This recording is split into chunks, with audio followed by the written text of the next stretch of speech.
Në redaksin ton ka mbritur një denoncim lidhur me ujin në qytetin e Kavajës, një element tejet kryesor kurdoherë, por kryesisht këto ditë të nxehta të verës. Një qytetar shkrua se që në momenti kur ujësjellsi i Kavajës i ka kaluar ujësjellsit të Durrësit, banorët e Kavajës po përballen me mungesë të ujit në çesmat e tyre.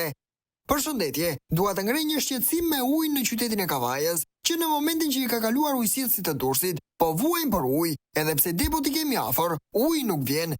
Dhe ujësjellsi po ja çon ujin bizneseve të Durrësit, për qytetarët s'po e vret mendjen, shkruan qytetari në denoncimin e tij. Pavarësisht se depot e ujit ndodhen shumë pranë zonës ku banon, uji pothuajse nuk vjen fare, duke krijuar vështirësi të mëdha për familjarët dhe banorët e lagjes. Banori thekson se prioritet po u jepet furnizimit të bizneseve dhe qytetit të Durrësit, ndërsa qytetarët e Kavajës ndihen të neglizhuar dhe të lënë pas dore. Ai shpreh të indigjuar që institucionet nuk po marrin masa për të përmirësuar situatën, ndërkohë që nevojat bazë për ujë të pishëm po injorohen.